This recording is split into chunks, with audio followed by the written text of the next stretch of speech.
vai ser uma bênção.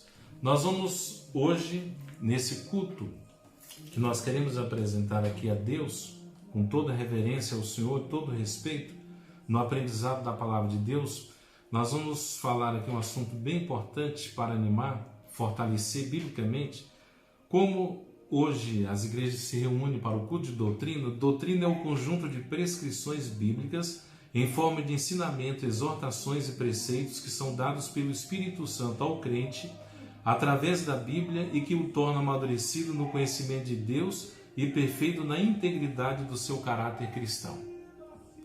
Nós vamos ler aqui o texto da Sagrada Escritura, vai ser a parte base para essa palavra, essa meditação. Lucas 21. Nós vamos ler aqui o versículo de número 25. E haverá sinais no sol e na lua e nas estrelas, e na terra angústia das nações em perplexidade pelo bramido do mar e das ondas. A palavra que nós vamos tomar como base aqui é perplexidade. No grego, perplexo quer dizer beco sem saída. Beco sem saída. Então a nossa mensagem de hoje é o seguinte: o nosso tema. O que você deve fazer quando você se encontrar num beco sem saída? Pela Bíblia, o que você deve fazer? Às vezes você está aí questionando na sua casa: meu Deus, o que será do futuro? O que vai ser da minha vida? Estou num beco sem saída. O que eu devo fazer? Então você vai acompanhar comigo essa mensagem para você saber quais são os passos necessários para você vencer. Às vezes você se encontra agora no beco sem saída. As pessoas, quando elas ficam em depressão, depressivas, você pode observar uma pessoa em depressão, ela fica relembrando o passado. Ela sofre ao excesso do passado. A pessoa, quando está estressada, ela está sofrendo pelo presente, o excesso do presente. E quando uma pessoa está ansiosa, ansiedade, é o sofrimento, é o excesso pelo futuro. Que às vezes você fala: eu estou num beco sem saída, o que será da minha vida? Então, ouça essa palavra e nós vamos embasar tudo na Bíblia Sagrada. Perplexidade, foi o que Jesus falou no final dos tempos. E é o que nós já estamos presenciando no final dos tempos, pessoas que se encontram num beco sem saída. O primeiro ponto que nós vamos ver aqui foi Moisés, quando saiu do Egito, eles iam para Canaã. E segundo a Bíblia, em Êxodo 12:37, só homens que saíram com Moisés foram 600 mil homens. Fora as mulheres e as crianças, teria ali milhões de pessoas para conduzir para a terra prometida. E quando eles estavam já a caminho, saindo do Egito, de repente, Faraó se arrependeu e juntou o seu exército para acabar com a nação de Israel. E quando Moisés soube que Faraó estava armando todo o seu exército para ir de encontro com o povo de Israel, Moisés ficou aflito e ele pensou: diante de mim tem um mar, tem essa multidão que Deus colocou sob a minha responsabilidade, e agora Faraó vem todo armado com seu exército e nós estamos a pé. Ou seja, humanamente falando, estamos o quê? Num beco sem saída. O que fazer? Qual seria a sua atitude nesse momento? Moisés então começou a clamar a Deus. E Deus falou: Moisés, agora não era de clamar. Você vai mandar o povo marchar. E é isso que Deus quer que você faça em primeiro lugar. Quando você se encontrar no beco sem saída e você pensa em parar, se prostrar, Deus tem uma palavra para você se levantar. Aqui em Êxodo 14:13 até o 15 diz: Moisés, porém, disse ao povo: não temais, estai quietos e vede o livramento do Senhor, que hoje vos dará, porque aos egípcios que hoje viste, nunca mais os tornareis a ver. O Senhor pelejará por vós, e vós calareis. Então disse o Senhor a Moisés: porque clamas a mim, dizes ao filho de Israel que marchem. A ordem de Deus é nunca recuar. Quando você se encontra num beco sem saída e você pensa em prostrar e parar, Deus está dizendo para você marchar, para você se levantar. Essa é a ordem de Deus. Não é para você ficar prostrado e se entregar. Moisés então convoca o povo e vamos marchar. Vamos acreditar, porque aqui está o segredo. O Senhor pelejará por vós. Sabe quem peleja por você e pela sua família? É o Senhor, é Deus. Às vezes as suas forças estão se acabando. Você já não sente mais forças para lutar, mas o Senhor pelejará por vós. E sabe o que Deus fez quando o povo marchou? Êxodo 15:8. E com o sopro das suas narinas amontoaram-se as águas. Olha só, Deus é tão poderoso que ele apenas soprou com as suas narinas e o mar vermelho se abriu. Porque se Deus tivesse soprado com a boca, ele deixaria de existir, de tão poderoso que ele é. E o povo de Israel então começou a marchar. Aí você pode até perguntar, mas concernente ao exército de Faraó, o que fazer? O exército de Faraó. Você deve parar para pensar o seguinte: Deus, ele tem o seu meio, o seu agir, e nós temos que acreditar no poder do Senhor. O que Deus fez então? A Bíblia diz aqui em Êxodo, isso aqui é interessante, 14:25. E tirou-lhes as rodas dos seus carros, e dificultosamente os governavam. Então disseram os egípcios: fujamos da face de Israel, porque o Senhor por eles peleja contra os egípcios. Veja só, Deus, ele quebrou as rodas dos carros. E aí o povo de Faraó encontrou dificuldade de avançar. Enquanto isso, o povo de Israel ia marchando. Por quê? Tinha idosos, crianças, mulheres grávidas. Agora você imagine aquele tanto de gente, milhões de pessoas, mas a mão do Senhor estava ali operando o milagre. E as rodas dos carros de Faraó iam quebrando, eles não tinham borracheiro, não tinha alguém para consertar, e com isso o povo de Israel ia marchando. Às vezes você olha para o mundo, você olha para o inimigo, você olha para a circunstância da vida e pensa que não tem solução. Mas o nosso Deus é o Deus de milagres. Se você se encontra num beco sem saída, como Moisés, o Senhor pelejará por vós. E quando o povo de Israel conseguiu chegar do outro lado, a Bíblia diz, está no Salmo 136:15, Deus fechou as águas e no meio do mar, Faraó com todo o seu exército morreu afogado. E do outro lado, Miriam, com todos os vitoriosos cantaram, só o Senhor é Deus, o Santo de Israel. Deus tem para você um cântico de vitória. Em meio a essa circunstância, você pode estar achando que você está no beco sem saída, mas o Senhor pelejará por vós. E depois você vai cantar o hino da vitória. Primeiro tem a luta e depois vem a recompensa. O hino 418 da harpa diz, depois da batalha, Deus vai nos coroar. Deus vai coroar cada um, mas é depois da batalha. Nós estamos em pleno campo de batalha e nós precisamos de vencer a cada dia. Olha, aconteceu uma experiência interessante. Eu sempre saio aqui aos domingos para o culto público, dia de domingo, e um dia o portão do condomínio, ele travou. Ninguém conseguia abrir, mesmo manualmente, os carros começaram a fazer fila, tanto os que estavam dentro do condomínio, outros que estavam lá de fora, e já estava quase em cima da hora. Eu pedi uma filha minha e falei, recolhe meu carro, eu vou pedir um Uber. Pedi um Uber, cheguei na igreja 2 minutos para 7. Você sabe qual foi o tema que Deus me deu para eu pregar naquele domingo? A porta que Deus fecha, ninguém abre. E a que Ele abre, ninguém fecha. Quando eu olhei para aquele portão fechado e não tinha saída, Deus me deu o tema da pregação. E naquele domingo, para a glória de Deus, eu preguei essa mensagem e Jesus, pela sua misericórdia, salvou pessoas. Por quê? A porta que Deus fecha, ninguém abre. Deus fechou a porta à boca dos leões, lá em Daniel 6, e eles não tragaram Daniel. Deus abriu o mar vermelho e ninguém pôde fechar. Então você fique com essa palavra, porque Deus, quando Ele abrir uma porta para você, abrace o seu milagre, creia no milagre, porque a porta que Deus abrir para você, ninguém vai fechar. O Senhor pelejará por vós. Nós temos aqui um segundo exemplo na Bíblia de Abraão. Abraão, ele parou um momento na sua vida e ele se achou no beco sem saída. Eu vou mostrar na Bíblia para você ver o que aconteceu.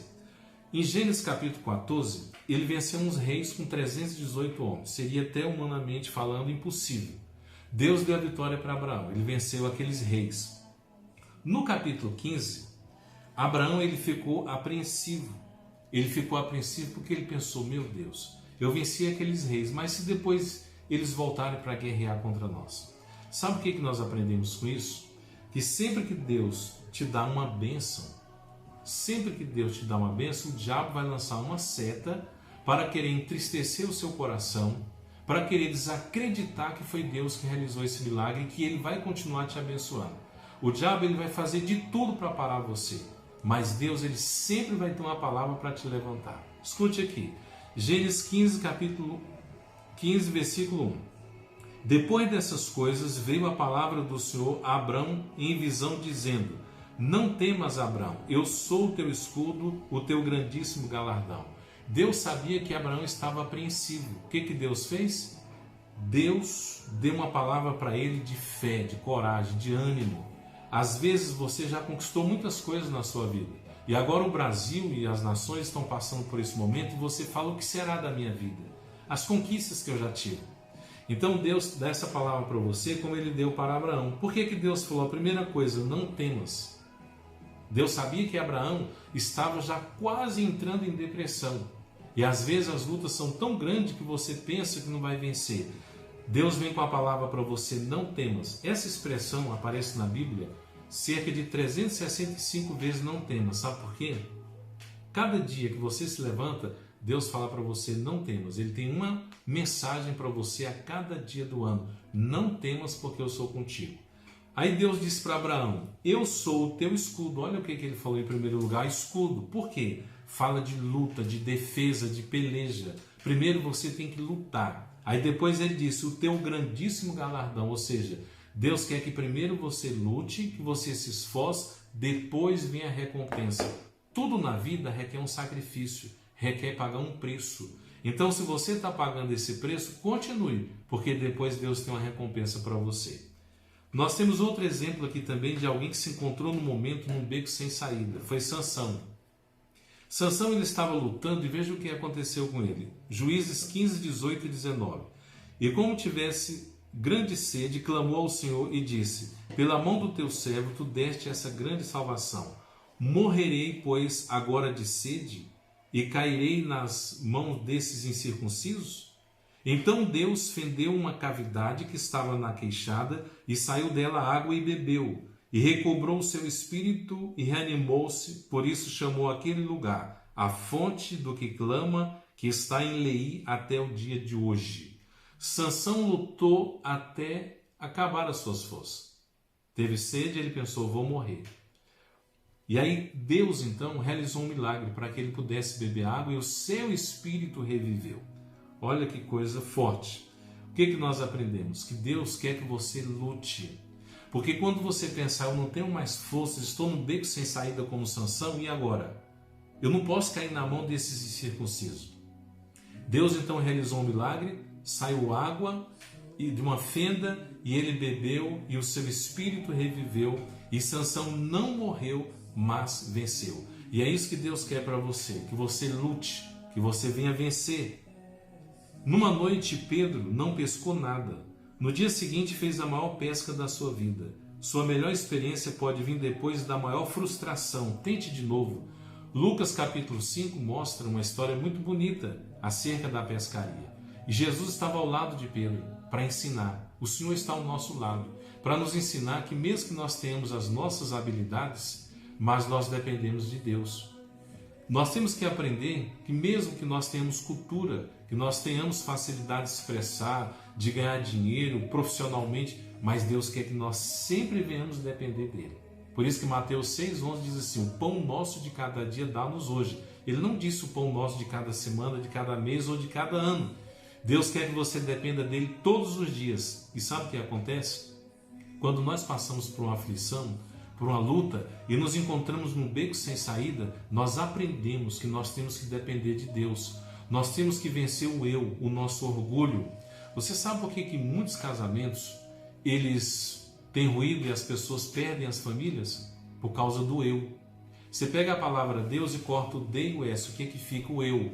Muitas pessoas não querem Deus na sua vida, porque o eu fala mais alto. Pode até ser que depois ela se arrependa e pode ser tarde. Então Deus quer que nós venhamos depender dele todos os dias e que você crucifique o seu eu. Por isso que Paulo ele tinha um temperamento muito forte. Ele disse em Gálatas 2,20: quando ele começou logo o seu ministério, ele falou: aqui está o segredo. Já estou crucificado com Cristo. Crucifica logo eu. Não sou eu que vivo, mas é Cristo que vive em mim. Gálatas 2:20. Então, às vezes, Deus permite a gente passar por essas circunstâncias e até nos encontrarmos num beco sem saída, para você saber que às vezes você vai olhar para todos os lados e você vai dizer: eu não encontro uma saída. Deus é o milagre na tua vida. E com isso nós aprendemos que nós temos que perseverarmos. Perseverança é a qualidade de caráter que nos capacita a perseguir um alvo a despeito dos obstáculos e dificuldades. Às vezes você se encontra no fundo do poço, é um termo que as pessoas usam por aí, quando elas acham que não tem mais solução para a sua vida, ou seja, está no beco sem saída. Aí alguém pergunta: fundo do poço? Desço, bebo água, subo e ainda trago água para matar a sede de quem achou que eu iria ficar lá. Se alguém pensou que José ia ficar na cisterna, se enganou, porque Deus tirou da cisterna, tirou da prisão e o colocou num palácio. E é isso que Deus tem para nós. Deus tem exaltação. Quando você se humilha diante dele, Deus vai te exaltar. Nós temos um exemplo também muito bonito aqui, bíblico, que você pode observar que tudo isso aqui envolve o quê? Milagres. Nós precisamos do milagre de Deus. A Bíblia diz em 2 Reis 2, 19 até o 22, que as águas de Jericó são saradas. Olha que interessante. Eu vou ler aqui o texto. E os homens da cidade disseram a Eliseu: eis que é boa a situação dessa cidade.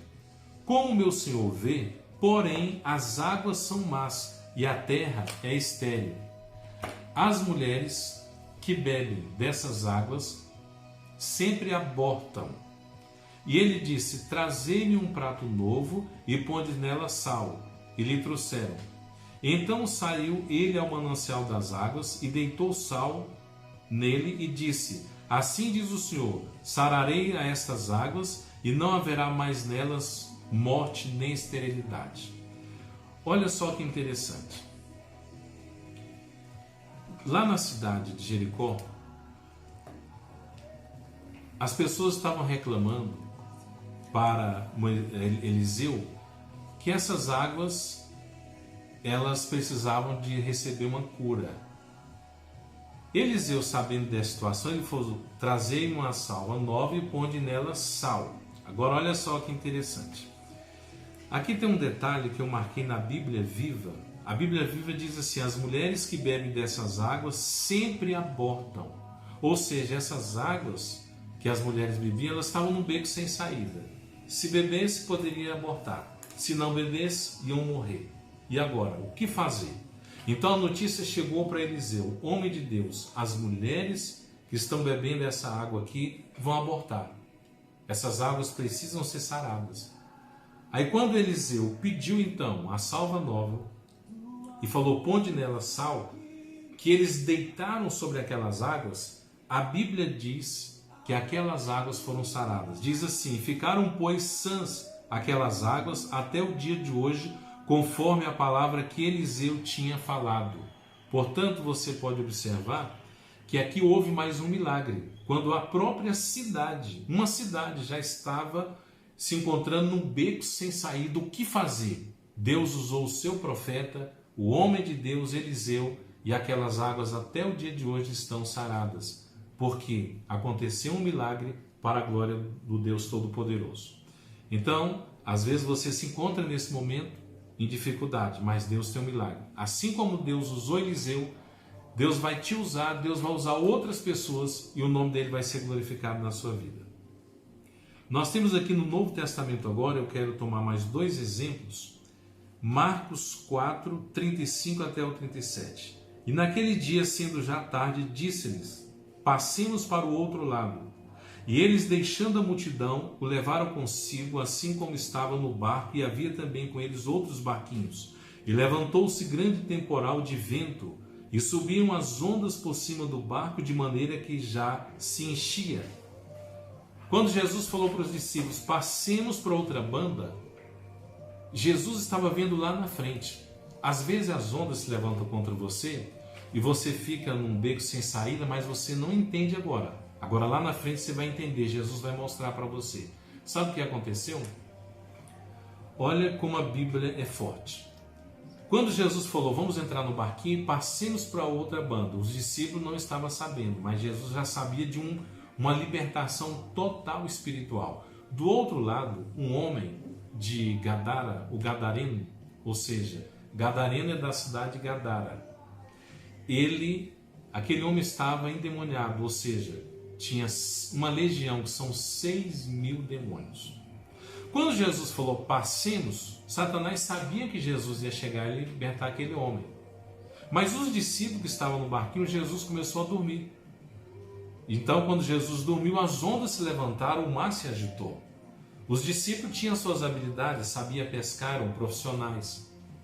Mas quando eles viram que não iam conseguir deter aquela fúria, eles então olharam para Jesus. E eles falaram, Senhor, não te dá que pereçamos. Jesus se levanta, chama os discípulos de bulho, homem de pouca fé. Jesus na mesma hora repreende o mar, ele repreende o vento e a Bíblia diz que na mesma hora houve bonança. O que é isso? Todas as vezes que você se propor a fazer a obra de Deus, se prepare, porque as lutas vão se levantar, as ondas, o mar, o vento, porque lá na frente Deus tem algo para você. Deus vai te usar, o nome dele vai ser glorificado. E quando você passa por essas ondas, você tem que saber o seguinte: estou passando por um momento difícil, estou num beco sem saída, porém tem uma resposta. Com Cristo no barco, tudo vai muito bem. Se Jesus está no barco da tua vida, você é mais do que vencedor. Nós precisamos entender que mesmo que as coisas fujam do nosso controle, elas continuam rigorosamente sob o controle de Deus. E o último exemplo que eu quero dar aqui, quando você se encontra no beco sem saída, foram as irmãs de Lázaro. Lázaro ficou doente, mandaram um recado para Jesus. Depois, passado alguns dias, chegou a notícia: Lázaro morreu. 4 dias. E agora o que fazer? As irmãs de Lázaro falaram para Jesus: se o Senhor estivesse aqui no passado. Tem gente que vive só do passado. Outra falou: se o Senhor, eu sei que o Senhor vai ressuscitá-lo, mas é só no último dia. Outros olham só para o futuro. Mas Jesus disse: eu sou a ressurreição e a vida. Quem crê em mim, ainda que esteja morto, viverá. João 11, 25.